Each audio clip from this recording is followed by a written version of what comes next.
we're missing 3 subscribers to add Field of Glory 2 Medieval to the Slate store. So let's try and make it live. Hello, everyone. Hello, Landers. Hello, Richard York. And hello, Requin87 and everyone else. We're here to bring the joy.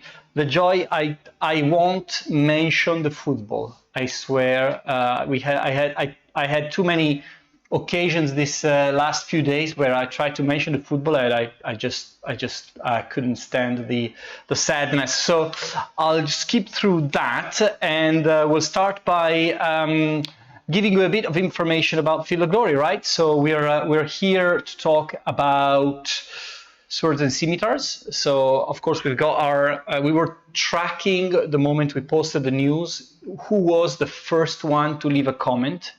And now if you guess who was the first one to leave the comment on the news, you win a copy of Field of Glory. Hey Morante, hello. Yes, it was you, of course, it was you. So Field of Glory 2 Medieval adds a new DLC. We've just announced it. And we are again, the title is of course about the Crusades, which is of course the core of the DLC. There's a lot more on the DLC, so we'll get to that in a moment. But this was of course the most important announcement of the week. There was no other big announcement in the world of strategy gaming. I don't know if you heard about World War II real time, but nothing major. This was the big one. So we've got 20 more factions in Swords and Scimitars. Coming up are the Arabs, the Armenians, the Bulgarians. Do you want me to say them all?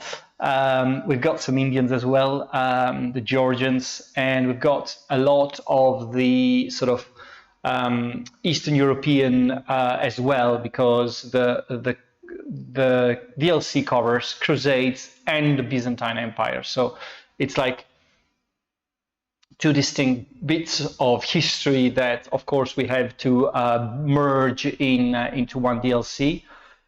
There's 35 more units in the game. So there's 11 of these are brand new and 24 are new to Medieval. Then there's 41 more army lists, and then there's 8 more historical scenarios. I'm going to name them all because this is important. So there's Manzikert, Dorileum, Ascalon, Sirmium, Arsuf, Laforbi, Homs, and Kili. This is sort of course, I will give you a little bit of personal information. One of my favorite short novels is actually a short novel by Robert E. Howard about the Crusades, which features one of the battles we've got in the game, Laforbi. It's a great book. So if you there's a big insect here. There's a great book. So if you want to check it out, it's called The Source of the Thunder, and it's nothing really historically accurate, but it's really cool short novel, and it's I think it's one of these it is more like historical pieces. So an interesting bit of culture related to this, and also brings back some memories because again, it's one of my favorite short stories, and from one great author. So check it out if you want to. I don't earn any royalties on that book, so want to bear in mind. Of course, Swords and Scimitars is also an announcement that's very much linked to what's happening tomorrow. Tomorrow at the same time, so tea time, we have the celebration of the Battle of Las Navas de Tolosa. How it's going to happen is that we are going to have a first half hour where I'm going to chat to Professor Rob Houghton. He's going to take us through, the historical background, the Reconquista, and give us more information about what was happening at the time, and how it was what happened before the battle, and what was the political landscape and so on. And then at 5 p.m., sorry, half hour later, 5:30 p.m., we have, or at 5 p.m. maybe, we have the actual battle being fought on Field of Glory by Richard York, and with the help of Jose Marquez. He's a popular historian in Spain. He's an expert in the period, so it's going to be interesting because we've got like the professor teaching us or telling us about the background and so on, and then the battle itself. So it's going to be very, very interesting. And so join us, and we'll be having a lot of fun. And it's going to be also an experiment for future stuff we're gonna do. So make sure you join us for that. I haven't played the battle yet. All going to fresh. I don't believe you, but if that's true, I am worried. Should I start being worried, Richard, or not? But anyway, join us. It's going to be a lot of fun, and I'll be doing the first beat as well. So that one we have to check. Also, there is a tournament for Field of Glory 2 that's been announced last week. We've already got something like 200 subscribers to the tournament. So that's starting on July 19th. So there's still there's no like limited number of people participating. So this is on Field of Glory 2. It's about the Byzantine Empire. We're following on what happened with the the Roman tournament. This one is about the Byzantine Empire. So a set of battle based on that. And also I'll have a reminder that you can still subscribe to the tournament, the Pentecost 2 tournament. There's 150 people so far. Actually, I'm going to do one thing. I'm gonna subscribe myself now. So let me do that live. Okay, so open the Pentecost tournament, log in to join, logging in. So if you want to defeat some Slitherine staff member, I'm doing it now. Sign in. Is it gonna work? Still loading. Yeah, okay, I think I'm done. You join. Okay, I think I've done it. Cool. So if that's for that's one is starting in September, and it's going to be a long tournament. We're planning to run, I think, 12, like one session every 3 weeks.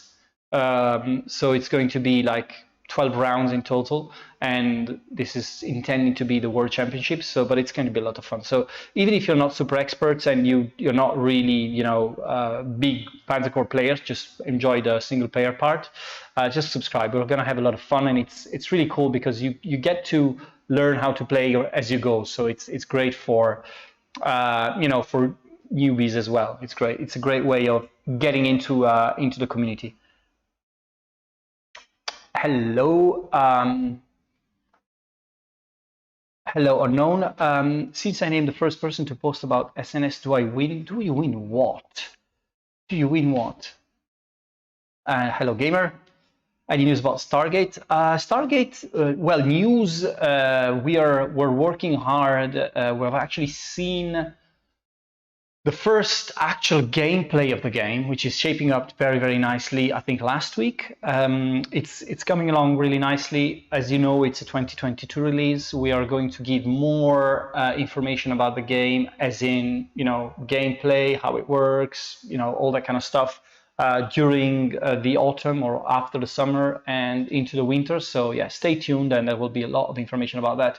We're actually reviewing text for product pages and so on, because there's a lot of story behind it. So we want to make sure that the fans of Stargate are really getting the message that we're taking care about, all the storyline and the characters and so on. So it's going to be an interesting one for us to entertain with you and make sure that you get the game you want.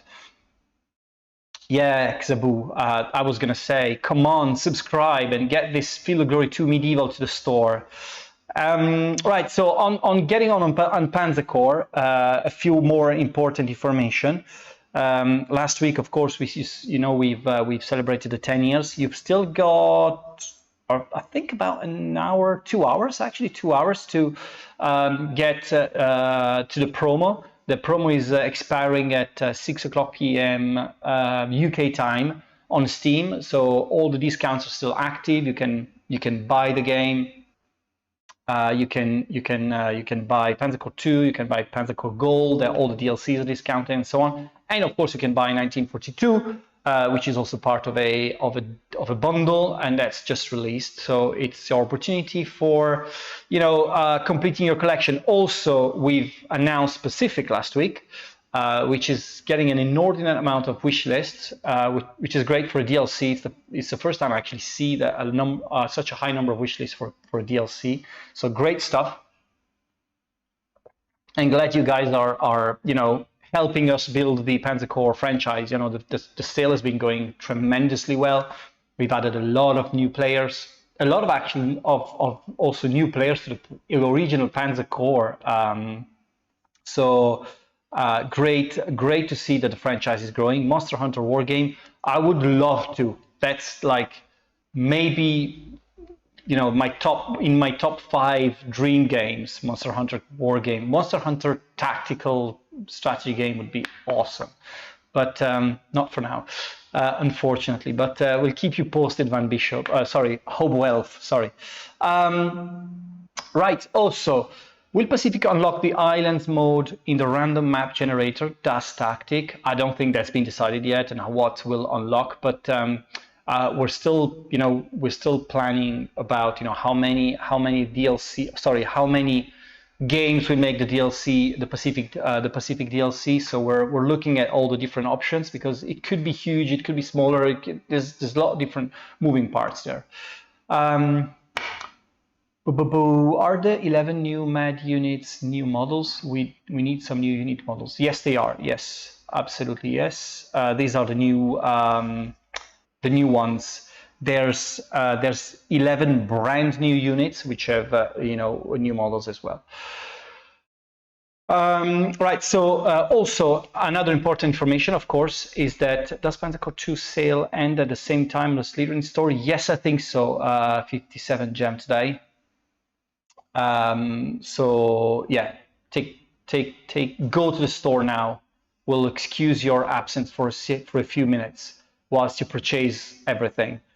Battle Sector is releasing next week. So Battle Sector, this is of course one of the biggest launches we've ever made. We've got over 108,000 wish lists on Steam now.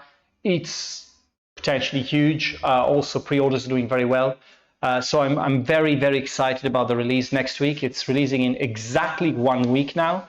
So make sure you make a note of that in your diary. Also, whilst waiting, if you join the Discord, we've just added the new emojis and stickers there. So a great way of being part of the whole community and making sure that you get all the news up and running. Also, next week when we launch the game, we'll give you more information about the future of Battle Sector. So how we plan to work on it over time and make sure that we deliver a game that's gets the attention it deserves over time. So there will be a bit of a roadmap on what happens and so on. This is, I think it's a mosquito. Just dancing a bit to make. Hopefully, is it dead? Who knows? Yes, it is. I killed a mosquito live on Twitch. Tell me, how many can do this in the first attempt? Right, it's a specialty. I've got it as a skill. Nice shot. Yeah, no, I know, Robbie. Thank you very much. Nobody subscribed to the channel for that. This should be giving me at least 5 new subscribers on the go. Nothing. You see, that's how depressing my life is. But I'm a Euro 2020 winner, so who cares? Oops. We've got one. Joem1031, you resubscribed and you're a star. You're a star. Thanks for that. Thanks for that. Two left. Do we got a follower there? Howard, welcome. Then more news. I'm just losing the plot here. Right, after battle sector, Valorant Victory, we have news for you. Valorant Victory just received the first big update after release. The guys were busy trying to, understand what the community was saying about the game and how we wanted to move forward. But so the first thing we've done is just address like the top 2-3 things that you guys were asking out there. So we've added zoom level. So you can now zoom in a map. So here's an example of, zooming in. That's the single biggest request we got. So we listen. We definitely listen to you guys. And the other thing, we've got a lot of audio fixings, and we've also done a lot of improvements on the scalability of UI for bigger monitors, 4K monitors. This was another big request. So everything it's a bit easier to read now, and it makes it a bit easier to understand what's happening in the game, and at the same time. So, again, we release a game, we monitor, we listen, and we fix. That's a process. And from now on, hopefully after the summer, we'll be able to start delivering more content on Valorant Victory. And Lance and Barry are super busy trying to find out where to go next. The game has been, well received, and we are planning to invest a lot more in the game in the future. Now, one of the big things you've got to understand is that, out of all the comments we had on Valorant Victory, I think there's, I think I reopened a topic here, but one of the biggest set of comments we got was that, oh, the DICE cheating, the DICE are cheating on me. And we knew this was coming. We absolutely knew this was coming, because this is like when the game doesn't cheat at all. The dice are the dice. They just roll their chance, and what happens. But it's happening all the time. When there is a game with actual dice on, it just happens that some players just don't accept that they lose on throwing the dice. So.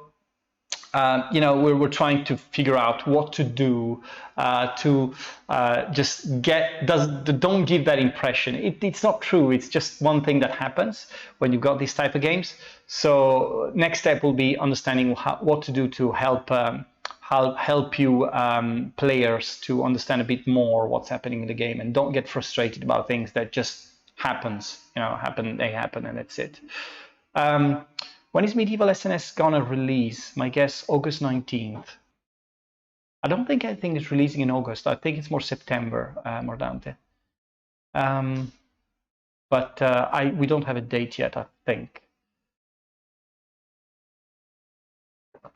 All right, so that was for Valorant Victory. Also, I just wanted to announce, maybe take the path Blood Bowl 2 did in simply show the dice stats as part of the summary. Yeah, that was one of the things, Rakir, and that's actually one of the things we were considering.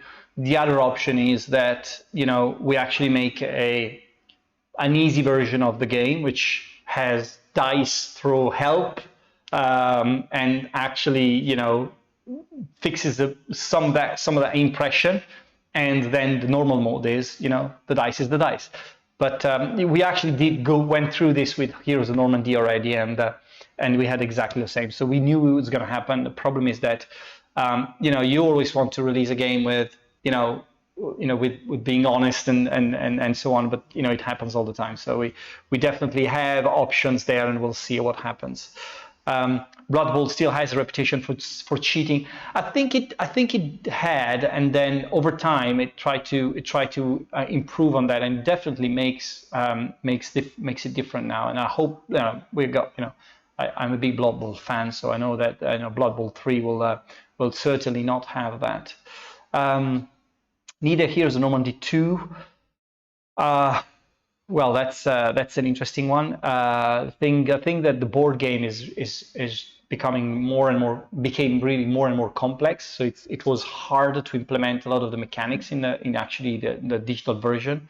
But absolutely yes. And Battle Academy 3. Well, I didn't know you were so much into World War II, Mordante, but stuff to consider. Panzer Corps 2 has a great mechanic managing the RNG. More games should do that. I agree, Das. Absolutely agree. Yeah, and I think that the problem is that once you've got a mechanic that works, everybody should adopt it when they can. But of course, design is also the creative part of it. So you want to do your own thing and try and work on your own ideas. So sometimes some mechanics that really just work should be adopted by everyone, but not everyone is prone in doing that and adapting these mechanics into their games. It's just how game design works, really. Been playing Combat Mission for 22 years. By the way, I think we've got changes in Combat Mission Cold War dates because of PBM issues. So I think we're moving it a couple of weeks or 1 or 2 weeks. We're receiving the latest build today, and we'll probably see after that on that build if everything works. We're still probably going to be around end of July, beginning of August, which I hope is going to be the case. How about covering some wars from the Victorian age? No, I think that the main reason is that it's just commercial. Making a game that sells about more obscure and not so popular historical settings is always very hard, because it's hard to get to people's attention, and get the players' attention. So that's why World War II and Ancients and Medieval are always going to win. We go back to that a lot. Like why don't we do more Napoleonic? Why don't we do more Civil War, American Civil War? It's just very niche of the niche. And when you start investing a lot in graphics and so on, and new features and so on, it's actually harder to sell these games to a much wider audience. That's really the reason why that's happening. But yeah, we know that we need more. We need more, especially more games about these eras. Absolutely. Balkan Wars. That's anything that's modern is a bit trickier because there's also some other implications. But it happens the same with Vietnam and Afghanistan and so on. So it's kind of using topics that sell is the big challenge. And of course World War II sells, but then there's a lot of World War II games, so you've got much more competition. Which of course brings you back to the Company of Heroes stuff and so on. So it just makes it a better game sometimes. For the setting, for the knowledge, for the history, for the type of engagement and so on. Yeah, Korea, Vietnam, same kind of approach. Really, it's like wars that are a lot harder to depict in games without in a proper way, I would say. Korea War is rather untouched. That definitely. It's not really popular at all. It's like very obscure to the most of the people. But war games can definitely try more on that. So we'll make sure we keep you posted on our discussions here, because I think there's a lot of interesting in discussions to be made with you guys, because you clearly have ideas, and we're here to see. We could run some polls. Maybe we could run a poll on Twitch without you giving us a 50-50 odds, and we actually come up with a real winner, and we commit to that. Latest on Order of Battle tournament, I got the winners here. This was a close one. Lynxcom won the tournament with 630 points. Second was Popsky with 626 points, so only 4 points short. But it was a very successful tournament. I think we're going to run another one on Order of Battle very soon. We actually need people, modders, designers to help us do more multiplayer maps for Order of Battle. So if you know anyone, if there's anyone out there who can help us, ping us, because it's something that we want to invest more into for the future. So if you're into Order of Battle and know how to use the editor and want to help us, give us a call. Boyan, in order for a game to succeed commercially in a non-mainstream period, it needs something catchy or unique to draw the players to it. For a war game, complex, unique rules is not enough. I kind of agree, Boyan. The point is that even games like Vietnam and Afghanistan 11, which were specifically done to introduce new gameplay mechanics and all the counterinsurgency concept, hearts and minds, and so on. They did capture the attention of the experts, the wargamers, the designers, who could really understand what we were trying to achieve. But commercially, they did okay, but it wasn't really that breakthrough that could help, that could allow us to sort of go deeper into that direction. It's the kind of thing that interests a small niche of people, and either you've got like your big mechanic that just becomes a thing outside of the setting, so the setting is just you're just like a frame. Otherwise, it's very hard. So, but yeah, all good valid point. It's a great discussion to have. For me personally, setting a game in a more obscure world that I'm not already familiar with is a big selling point. But yeah, I can understand that they don't sell well, which is a real shame. Yeah. So right. So moving on very quickly. What do we have? Okay, let's go through the next upcoming streams very quickly. We went quickly into a very interesting discussion. Right, so after this we've got Panzer Corps 2 with Hexaboo, and at 6:30 we've got Yog Dog playing Battle Sector. 1 week to go. White 2 at 8 p.m. We've got XTRG. Tomorrow we have, of course, the big Las Navas de Tolosa stream at 5 p.m. Then we have the FoG Medieval stream until around 10:30 p.m. We don't know exactly because it depends on how it pans out. And of course, if Richard never played that scenario, it's going to be probably taking a little more than that. And on Saturday, we've got Kushan playing Command. Top of it, we've got a release. Let's take a look at release schedule to finish up.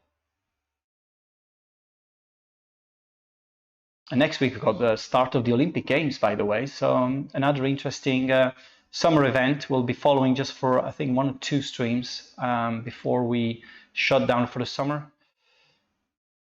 All right, so Battle Sector releasing on the 22nd of July. We said this. Combat Mission Cold War moved slightly into August. We don't know yet how much, but it's probably not going to be a lot. After that, we're still looking at Q4 release schedule. So Distant Worlds, Starship Troopers, we're still having to decide which is going to be the right release date. And then we're approaching end of development cycle for Decisive Campaigns Ardennes, another one that's releasing in Q4 for sure. FoG 2 Swords and Scimitars, as we said, we don't have a date yet, but within Q3 is very possible. And more than that, I don't think so. Of course, looking into 2022, we've got Stargate, Broken Arrow, Scramble, Master of Magic, and Flashpoint Campaign, Southern Storm to have more details on, and there's going to be, of course, more as we announce stuff as we go. Any info on the Stalingrad game? The Stalingrad game is in beta right now, Lancer, and we're looking at, as you know, Brian is, doing it doing this game in his spare time, so it's harder to pin down an actual release date. A lot depends on how the beta's going, so we'll keep you posted on that. And I think this is it really. I mean, you guys are great to have this discussion about settings and such. It's really refreshing to have that, and I'll probably make sure that we set up a kind of poll for preferred settings and stuff for the future. And remember that for any engagement, any war, anything you want, you can still play the Operation Art of War 4, which has everything in it, and it's a perfect sandbox for basically anything you want. So I'll be talking to Bruno for setting up a poll, and come on, subscribers, we just missed 2 to get Philo Glory 2 Medieval to the Sleet store, and I will for sure see you next week, or actually tomorrow for the Las Navas battle celebration. So see you tomorrow, guys. Bye.